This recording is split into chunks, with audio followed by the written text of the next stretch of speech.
There we go. Thank you. So welcome to the webinar about body image and betrayal trauma. So a little bit about me. I'm a sex addiction therapist, a betrayal trauma therapist, and an inner child specialist. I specialize in sex addiction, betrayal trauma, inner child healing, enmeshment, and narcissistic abuse. I have an online business, and you can find me at asafeplacetoshare.com. I also facilitate a prodependence drop-in group every other Wednesdays for female partners of sex addicts through Seeking Integrity. So today, the topic of body image and betrayal trauma has come up over and over again with my betrayed partners that I work with, but also in the prodependence drop-in group. And I thought it would be a great topic to talk about in a webinar because I realize that a lot of women are suffering from body image issues due to betrayal trauma. So we're going to start off with just a little bit of information. Danielle's going to share her story. And then I'm going to share something called the 5 C's with everyone, and then we'll do question and answers. So here's a question for you to ponder. How deep does your internal verbal assault go? What do you say to yourself? So maybe some of these sound familiar to you. I look like a baby. I'm disgusting. I see every imperfection of my body. I'm too skinny. I'm too fat. I'm too old. I can't satisfy him. How could I ever attract him? How can I entice him? I need to hit the gym. I'm not enough. What do these women have that I don't have? I need a tattoo and piercing. I got a tummy tuck, breast implants, and it was still not enough. One woman, one body will never be enough for him. These were shared with me in our prodependence group. And these came from the women who have been betrayed. So how do you get to a place of body acceptance? Every woman deserves to know that their bodies are good the way they are today. So I decided to have Danielle Pastor Valle join me today as she has experienced firsthand being a betrayed partner. How did I meet Danielle? Well, fun fact about me, when I'm not working, I love to look at fashion. And I came across Danielle's Instagram and I was looking at it over and over again. And then one day, out of the blue, I received a direct message from her. And this is what it said. Hi, Debbie. Thanks for sharing your page. I love your page. I was married for 9 years to someone who had a porn addiction, and it was really hard to deal with. I'm now in a relationship with someone who doesn't struggle with that, but I still have trust issues, and I'm suspicious of being lied to and cheated on. So I thought, maybe I'd like to do a webinar with her. So a little bit about Danielle. She's originally from the charming Cajun lands of South Louisiana, which will explain her accent. She is a multi-passionate entrepreneur with a fervent dedication to coaching women on their journey to living their healthiest, most vibrant, and beautiful lives. Danielle prioritizes accountability, integrity, and commitment in all of her endeavors. She is a model. She has a podcast called Unfiltered with Danielle. She has a marketing social media business. She does photography, videos, and is a life coach. So I'll pass the floor over to you, Danielle. Hi, everyone. Thank you so much for having me. Thank you, Debbie. I am just so honored to be a part of this webinar. And really, it meant a lot to me when you asked me to be a part of this because like you shared, I know from that message that I sent you, I know what it's like to feel so alone in this struggle and to feel isolated and just wanting answers, wanting someone to give you hope. And that's kind of why I reached out to you, because I loved what you were talking about, informing people about betrayal trauma and how to heal from that. And so that really resonated with me. And so, again, thank you so much. So a little bit, thank you for sharing. I guess I was gonna share, like, if y'all hear the accent, that's where I'm from, Louisiana. So I grew up in Louisiana, and from, like many of you, maybe you have also experienced from such a young age just trauma and fear. And so that's kind of like where I wanted to start was, I don't want to just start with getting married young and being with someone that had a porn addiction. I want to start from the very beginning, because I think that a lot of times when we find ourselves in these situations, that there's the beginning to it. So for me, it started with my mom and trust issues from my mom. And so from a very young age, I remember just living in so much fear and anxiety. And I just remember seeing my mom. So she had a drug addiction and mental issues.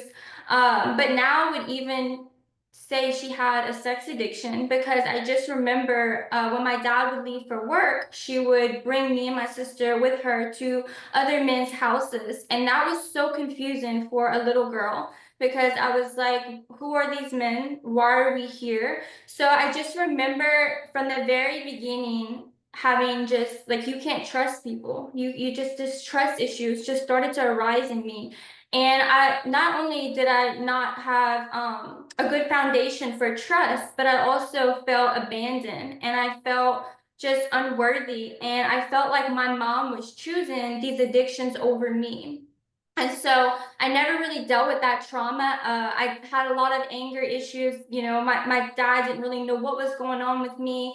Now I can see, being an adult, that it was trauma and that there was nothing wrong with me. But growing up, I just really had these deep roots from trauma of beliefs about myself. And so I get into these unhealthy relationships, and then throughout my life, it kind of keeps showing up. And then when I'm 18, I get married super young, kind of naive about life and love. And I get married to this amazing guy, but he did make me aware that he had a porn issue. He struggled with porn.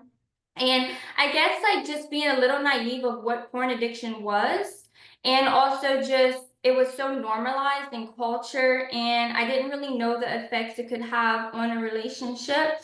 And so we get married, and then a few years into our marriage, I just started to discover uh, the type of things he was viewing and what he was looking at. And I think that's when it kind of all started to spiral for me, because I didn't look anything like these women that he was looking at on the screen. They didn't look like me. And so I started to like compare myself. I started to feel, again, I already have these trust issues. I already have these feelings that I never dealt with of not being good enough. But then seeing the person that I love the most look at women in that way, and they don't look like me, it kind of like deepened it. And it became like a complex trauma, where now I started to feel like I'm just not good enough. Like it just became like what's wrong with me? Like why am I not enough? Why is the way that I look, the way my body looks, the way my hair is, like why is it not enough? And so that kind of led to just feeling then I started to seek validation actually through modeling, and I don't think I was doing this consciously. I think subconsciously, because I wasn't getting validated from my partner, that I started to seek that out through social media, so through modeling, through and so I realized like I was just really wanting someone to tell me like you're enough, like the way you look is enough, the way you dress is enough, like who you are, you're enough the way you are. So all along I was searching for that. And even through modeling, it never filled that hole. It never filled that void. I do love fashion, like Debbie said. I don't think there's anything wrong with fashion, and I love it. But I was seeking it for something that it could not fulfill in me.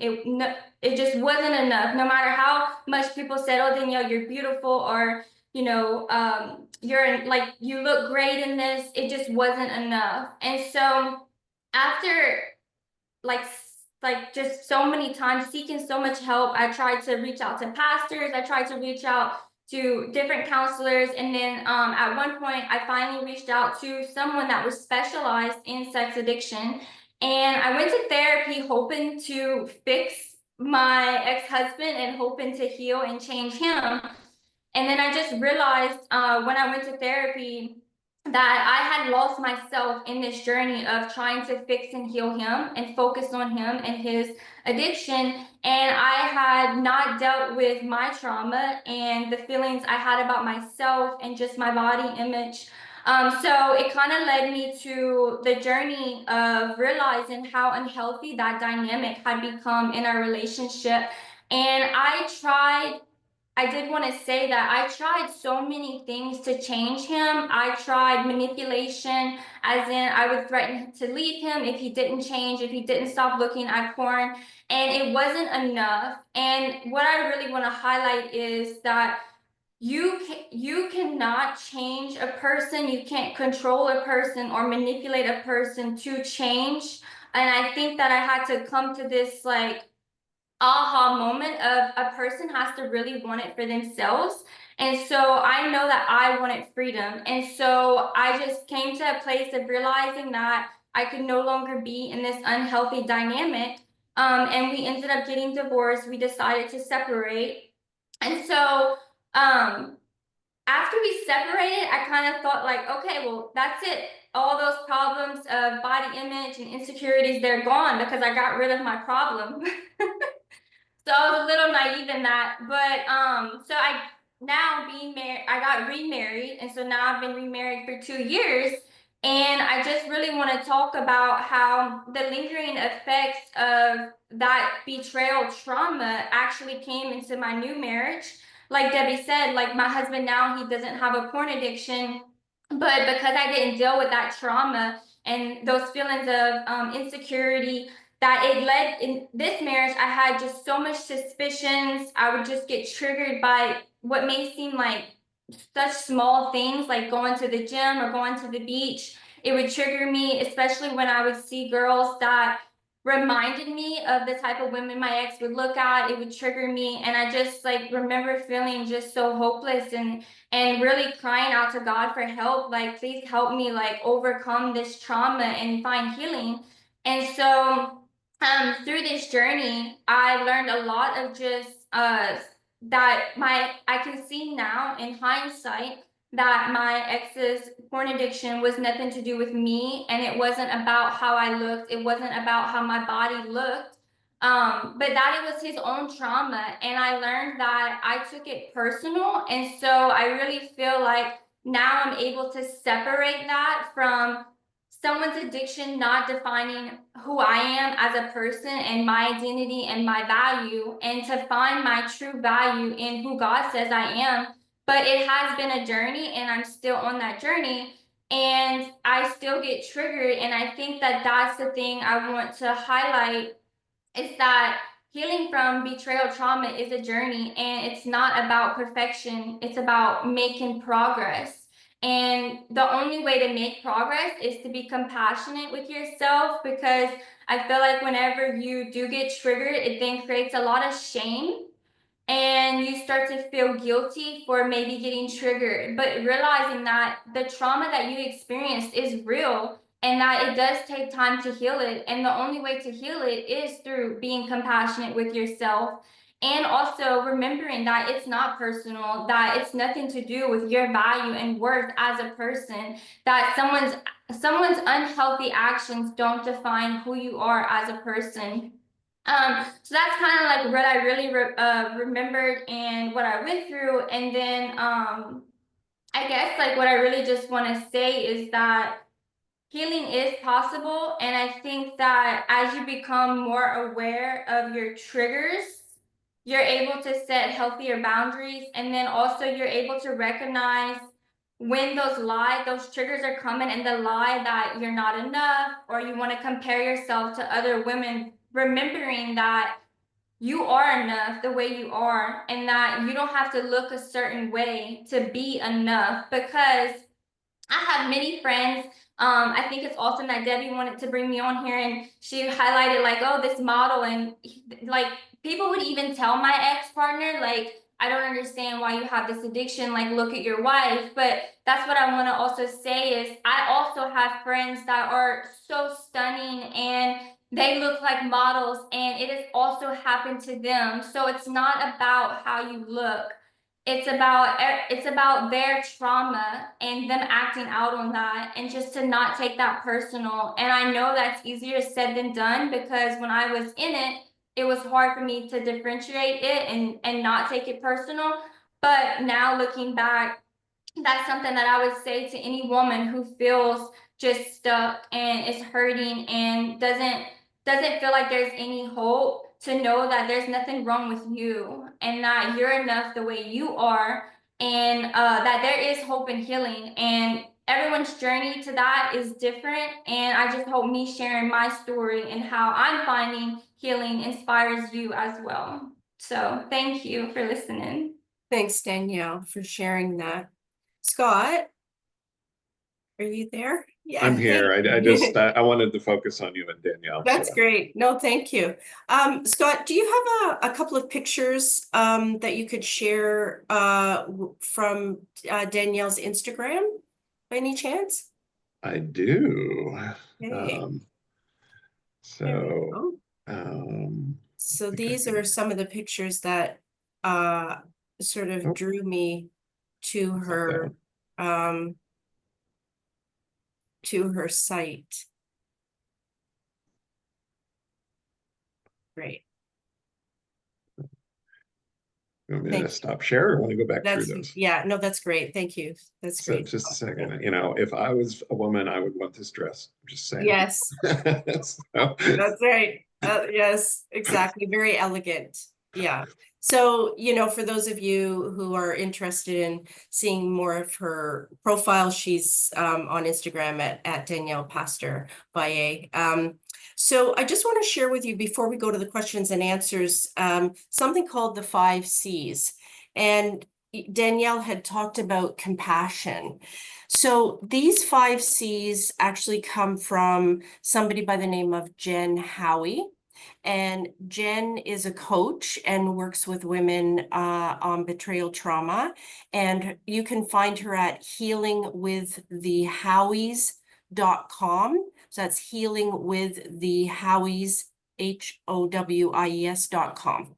So she talks about the 5 C's: conscious, curious, challenge, compassion, and committed. So I'd like to share these with you. The first one being committed. You know, when put into practice day after day, it will start to change your thinking. So the first one, the first one is conscious, pardon me. You can fix what you can't fix what you are not aware of.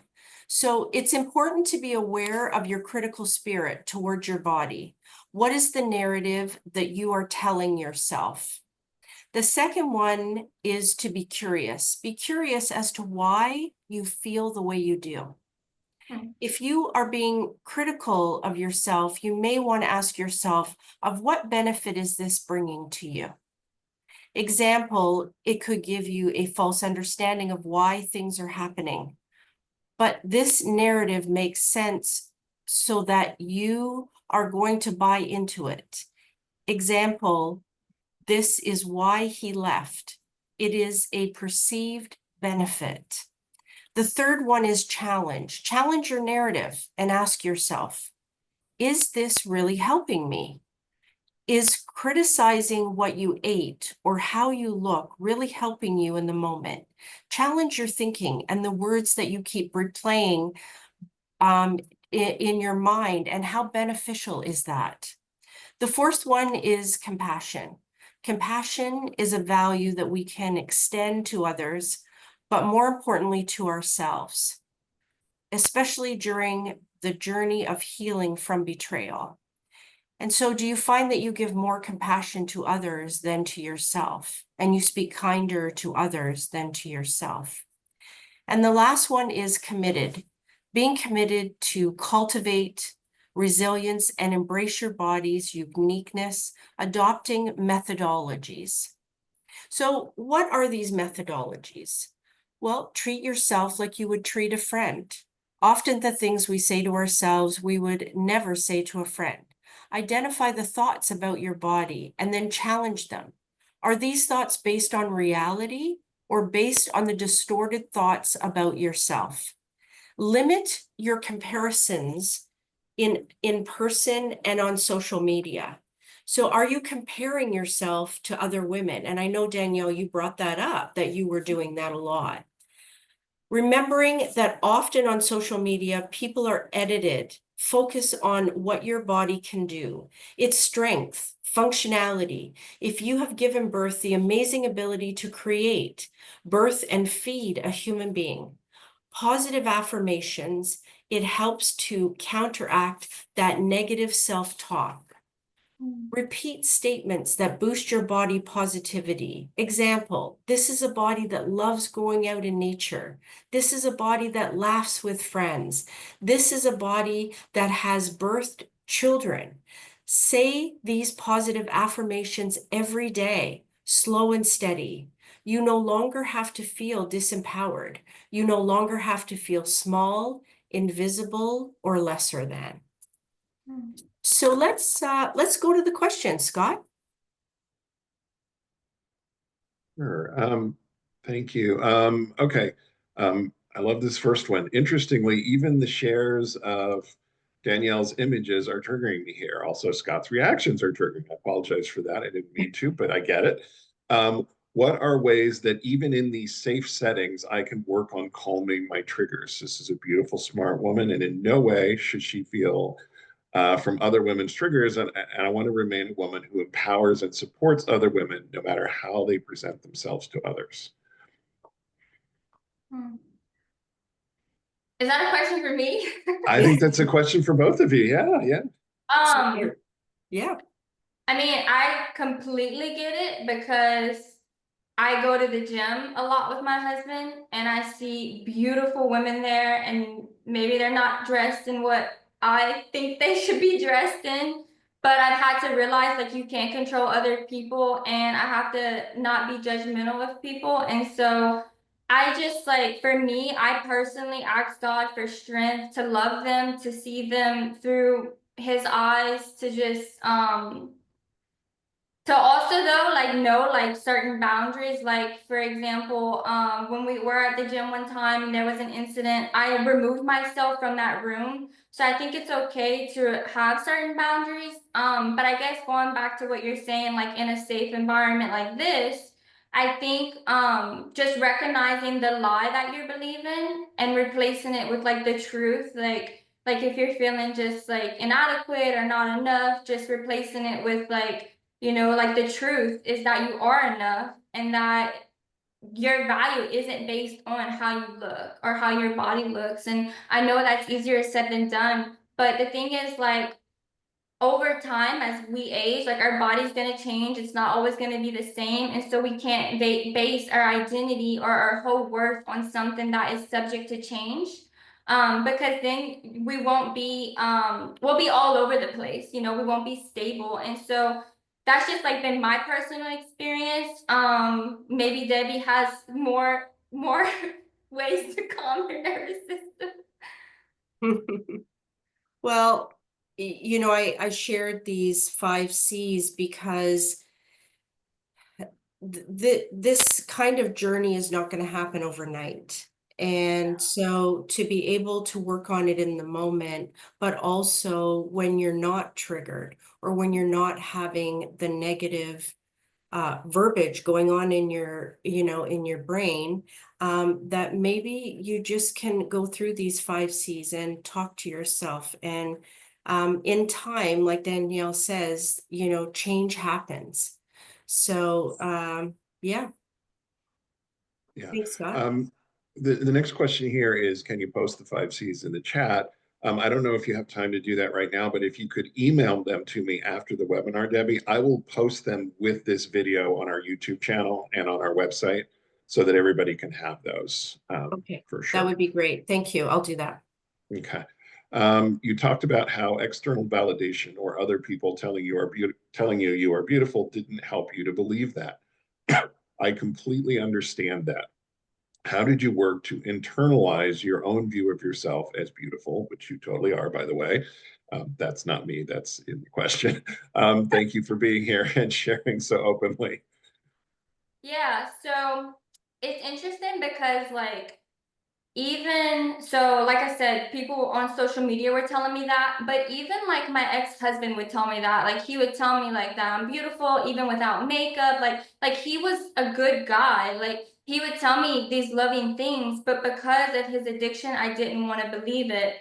And I think it does go back to like just my mom and the trauma that I experienced there of feeling like, you know, she chose drugs and other men over me.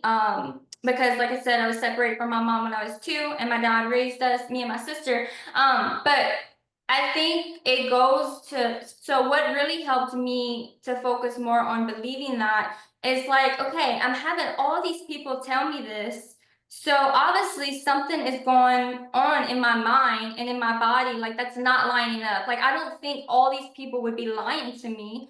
So I kind of just like got within myself with God, and I just asked and I just prayed like, please help me to believe this, and also to know like I think the biggest thing that helped me, I would say, is not taking what people did to me personal. So I took like my mom's addiction, my ex's addiction personal, and thought they were doing it because I wasn't enough. So once I like separated like my value from their actions, I think that's when I started to really believe that I was beautiful and enough from from just making the distinction of what they did had nothing to do with my value. And so I think like that was the biggest key for me, is they didn't do that to me because something was wrong with me or that I wasn't beautiful enough or enough, if that makes sense. Mhm. Thank you. Debbie, could you add a little bit about the difference between self-esteem and externally derived esteem? I think that might help clarify for some of the women here and men. So, like explain a little bit more about what you're asking me to do, Scott. Sorry. Well, to me, self-esteem comes from the inside, but I was always searching for self-esteem, and I'm an addict here, from external sources. If somebody said I was okay, then I was okay. True self-esteem is I know I'm okay on the inside. Yeah. So yeah, so maybe you two could address a little bit of that. Yeah, that's good. Well, I think I'm just going to piggyback off of what Danielle said, is that Danielle and I spoke a little bit about her mom, and so what's happened, I'll use you as an example, Danielle, is that, here she is, a 2-year-old, a 3-year-old, and her mom is supposed to be her primary caregiver and love her. And her mom is picking drugs and men over her. So, and then you get married to this man and he picks porn over you. So somehow, you gave yourself the message and the narrative, and then you bought into that message and that narrative that addiction and other people must be more important than me because I am not enough. And not being enough could be not looking good enough, not being intelligent enough, it could be not being young enough, all the things I read earlier. And like you said, Scott, internally, you have to believe that you are enough, that the world cannot come in and say that I adore you, and that you have this, affirmation from everyone around you. It's an impossibility to happen. And so, but to get to that place is a journey. It's a difficult journey as a partner, but also hearing what you're saying, Scott, it's also a difficult journey as an addict. And I know a lot of the addicts that I work with, they love to be adored. by others, because it gives them that affirmation that they never had, which is the trauma. So, yeah, thanks. Okay. Next question here. Did you want to add anything, Danielle? No, yeah, that's great. Next Okay. question. No, that was right on what you said. That was, yeah, that was spot on. That's definitely like what I learned too. Okay. This is from an addict here. I have been in recovery and abstinent for 4.5 years. My wife and I have stayed together, but I wonder what else I can do as the guy to be supportive of the harm and shame that I contributed through my betrayal. I guess what I'm asking is, what else can the betrayer do besides committing to change and trying to be as empathetic as possible? Any pointers from your side? Great question. So what Uh, did your husband do, Danielle, for you now that helps you to stay? Um, so at first, my husband, now he didn't really understand it. He was like, "What is happening?" Like, he was very confused and like he was like, "I'm not doing anything wrong." Like, what? But you know, so what he did that really helped me is because also when a wife experiences that or a partner experiences that, we also have shame for acting out on triggers from the past trauma we experienced. So for me, I needed him to understand situations that would trigger me and to have compassion for me when I am triggered and to know that it takes time and to be patient with me. And so when my husband now, he's patient with me and he doesn't get mad at me for being triggered, or he doesn't take it personal, or he understands it's okay and he soothes me, that helps me so much, like work through that trigger and I'm able to actually overcome it quickly.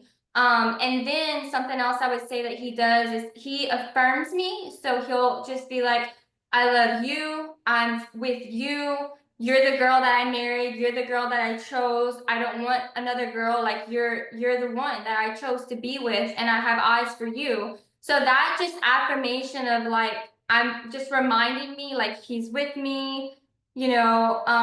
Yes, he may make mistakes or whatever, but like just like, you know, no one's perfect, but again, like just reminding me like, hey, like I'm with you, I chose to be with you, I could be with someone else, but I'm with you. So I think just affirming me just really helps me, and then just being compassionate when I am triggered.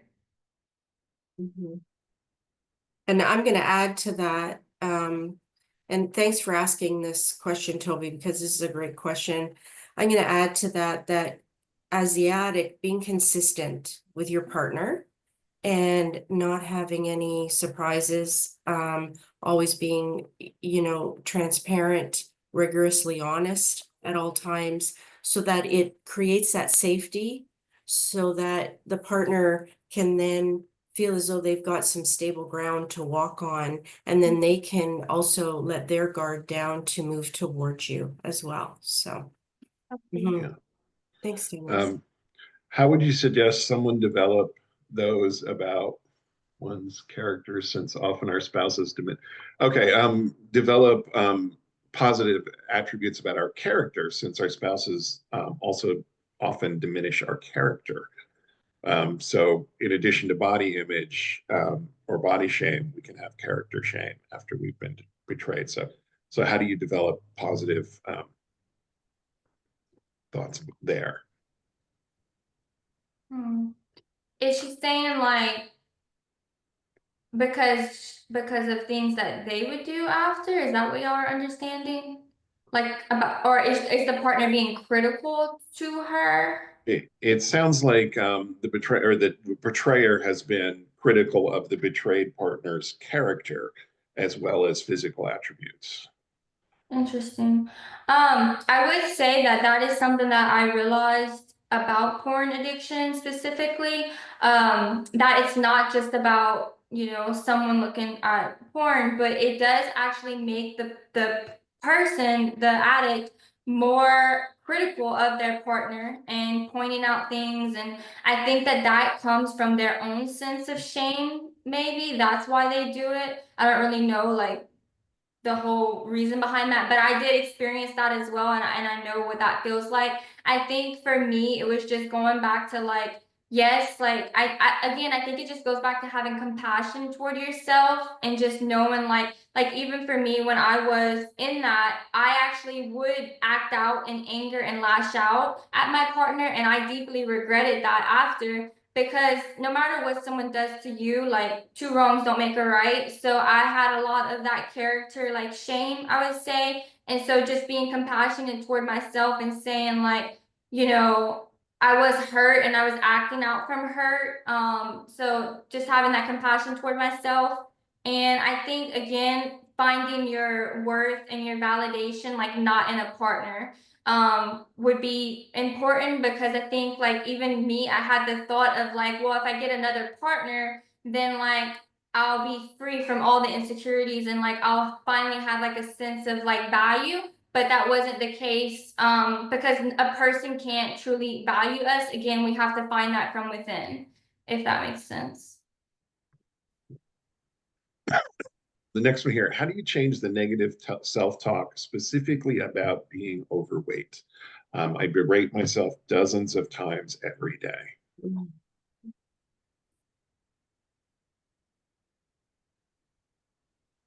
Debbie, did you want to answer that one, or you wanted me to? Well, you can start and then I'll jump in. Um, so I would say again, like Debbie said, compassion. I think that's like our key message today, is having compassion toward yourself. But I think just recognizing those thought patterns about yourself whenever they come into your mind, and instead of spiraling and just meditating on those negative thoughts, to then shift your focus and focus on the things you love about yourself. So for the longest time, I would just focus on like maybe like a flaw of mine that I didn't like, and then I would just like focus on that so much. Instead, I changed the narrative of like focusing on something I do love about myself. So instead of focusing on something I don't like, I'll just be like, oh, I love my eyes. So like I just focus on like that, because we all have flaws and we all have things that we would want to change about ourselves. But if we focus on that so much, it's gonna make us just feel horrible and not good. So just focusing on what you love about yourself, recognizing when you are starting to spiral into that negative self-talk, and shifting your focus on what you love about yourself. And at the end of the day, reminding yourself your value is not in how much you weigh, what you look like, or what people say about you. I think like that's the key. Okay, so I'll just talk a little bit more about that, because I think exactly that, Danielle. And so if we go back to the methodologies that I shared, it's identifying these thoughts, the narrative that you're having, and how true is it? Is this reality? Mm-hmm. And also, how is it benefiting you to focus on your weight, for example? And if it, because what happens is that we create a story and we buy into this narrative. So I'll use weight as an example because of the question, is that the message may be that, well, no wonder he's acting out, because look at me, I'm so overweight.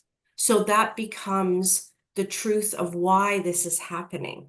Mm-hmm. And, this is not why it's happening, because it doesn't matter who his partner is, he will act out, because it's not about his partner, it's about the addiction.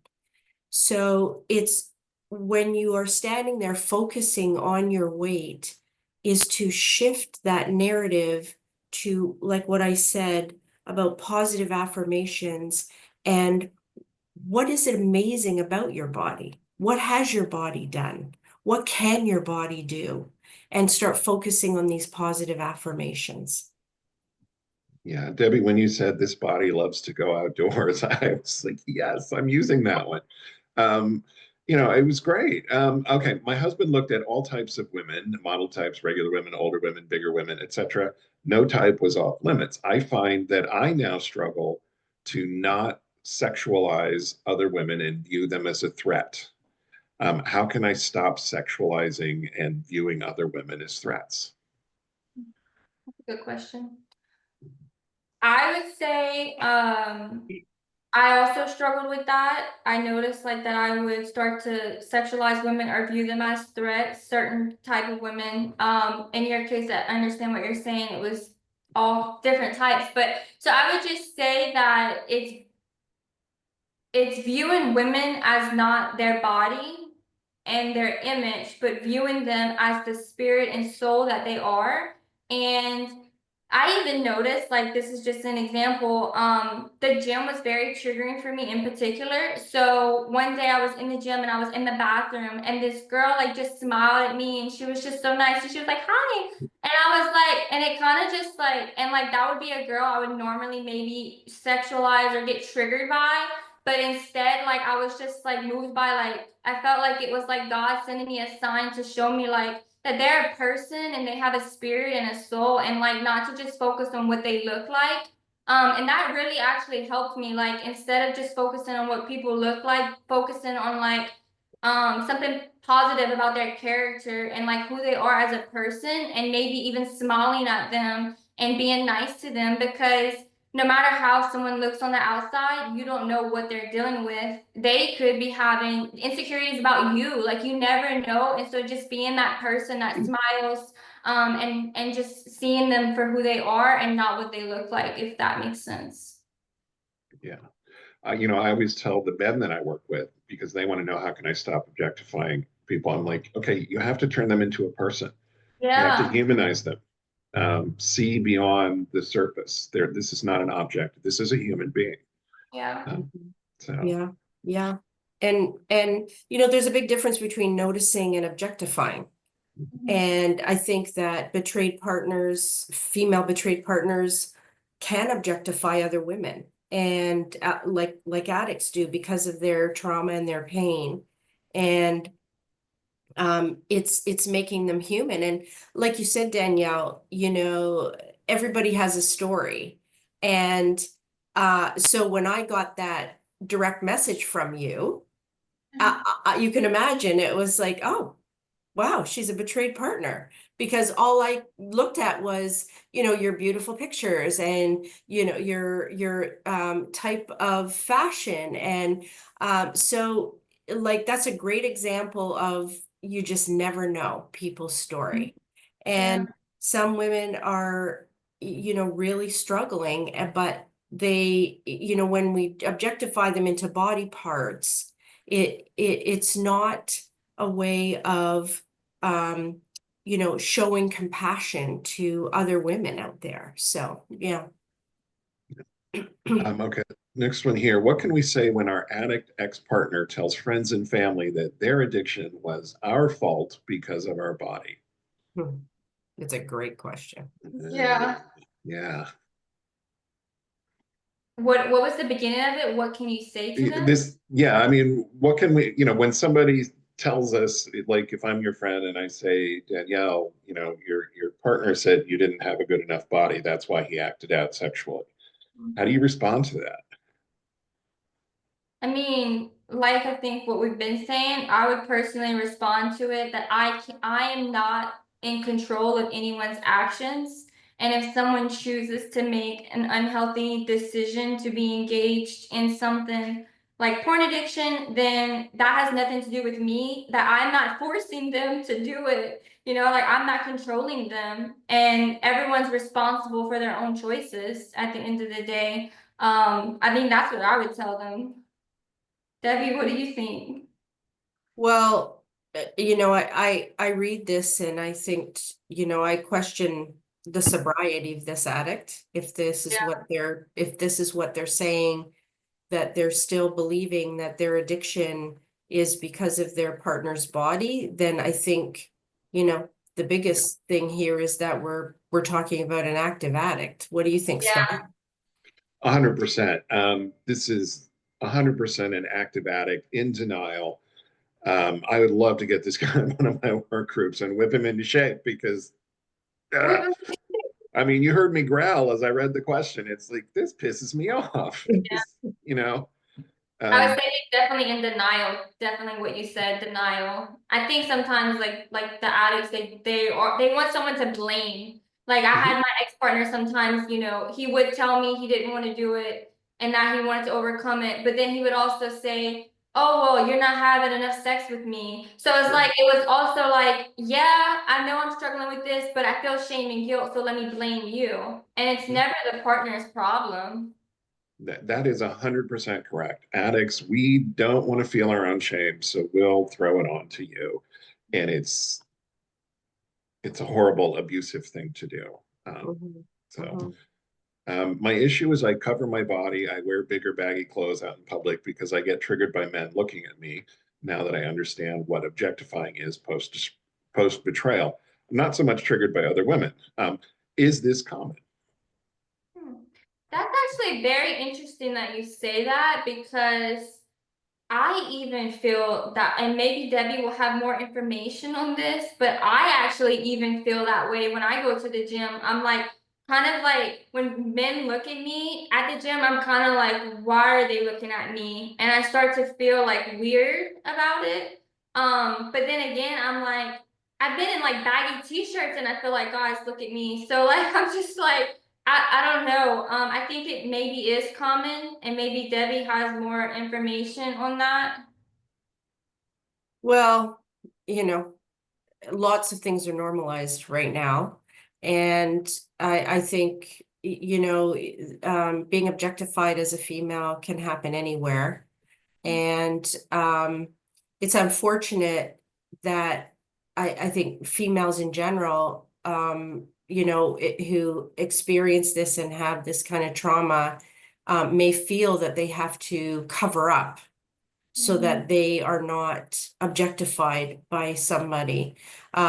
Is it common? I don't know if it's common, but I would say that it's out there. Yeah.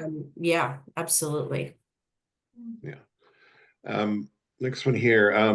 Did your ex ever answer the question about why he chose to look at other women when he had you and he said you were more beautiful?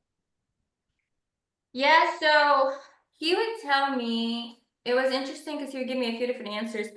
He would tell me that it was because he learned it from, so growing a little bit about his trauma, he would share with me that he was very young when he found porn because his dad was really mean to him, and that's kind of what led him to it. And he would tell me that it soothed him when he was going through stressful times growing up as a child. And so it was like he would tell me it's because of stress and like just his own, he would just say it's his own stuff, like it's his own way of soothing, I guess, the pain and like dealing with like trauma, and things like that, if that makes sense.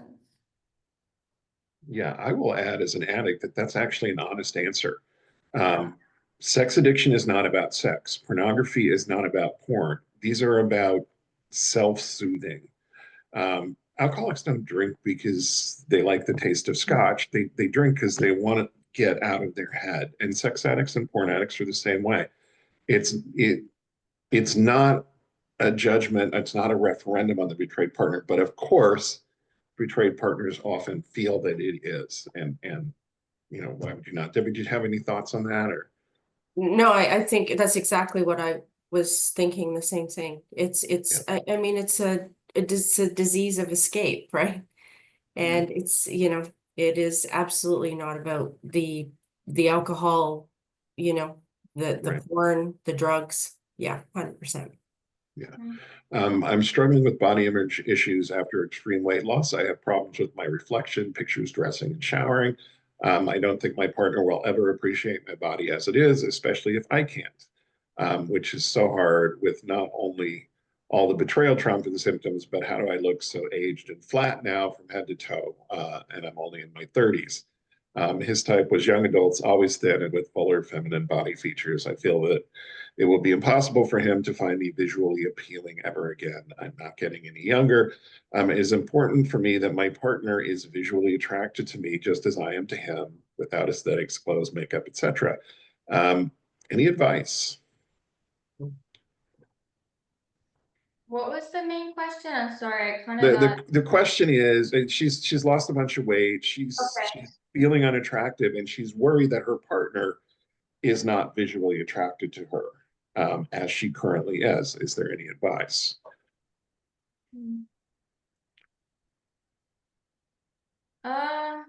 I would say what could help with confidence is maybe, so for me, like what helps me with confidence is doing things that I love and enjoy doing and not just focusing on like what I look like to feel better, but maybe that's like just speaking for myself, something that helps me feel confident is like if I'm helping a friend or if I'm putting out something like this webinar, like doing this to help other people. So instead of just focusing on like, how can I look better to make me feel confident? What can I do? What value can I bring to someone else or something I enjoy doing that will help me feel more of a confident person? That could be like going to the beach and just relaxing and just feeling that peace within, I think can help you feel more confident.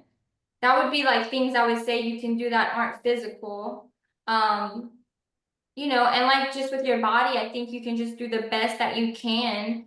Like for me, like I'm not gonna like I'm gonna try to do the best that I can with my body, eat healthy, take care of it, exercise, but I don't want to get into this extreme of like I'm exercising like 3 hours a day or something crazy like that. Like you don't want to get into this extreme where, just doing the best with what you have, if that makes sense. Yeah. Well, I think it's sort of like step 12, right, Scott? Giving back. Yeah. And that's, is not focusing on yourself, but focusing on others. But I don't want to minimize that feeling either, is that I think it's a great example of that you've lost all this weight, and so you are thinner than you were, but your mindset is still the same. And so it's not the way you look, it's the way you feel. And you said that these women that he was attracted to were thin, but it's not about losing the weight so that he will be attracted to you. It's really about working on how you feel about you, and Yeah, how he feels about you is really about him. that's good. Yeah. We're going to get kicked out of here in about 3 minutes because there's another group after this one. So I'm going to take a quick second to thank Debbie for putting this together and Danielle for being with us. I will get this posted for everybody. Now I'll jump to our next question. This is an excellent webinar. Thank you. I'm compelled to add that there are also many men, gay men primarily, who have experienced betrayal trauma by their partners. It seems possible to find support for gay male partners. There are many of us out there, and I really appreciate Danielle's perspective. It is applicable to all of us who are betrayed. And I hope we can find more specific assistance through our trauma. Thank you all for hosting the seminar. You're very welcome. On Tuesday nights, I believe it is, John Bentley hosts a pro-dependence-oriented webinar, much like the one Debbie hosts, but he does it for male betrayed partners. So you may want to check that out. Okay. I have noticed that when I was separated from my husband, who is the addict, most of my triggers melted away. I wasn't affected by attractive women or even women in revealing clothes. Now that we have begun to reconcile, I feel that inadequacy again and many of those triggers coming back. Why is this? Is it possible to rebuild my self-esteem so that I'm not triggered as much and to stay with my addict husband? I think he's in good recovery. Great question. Mm-hmm.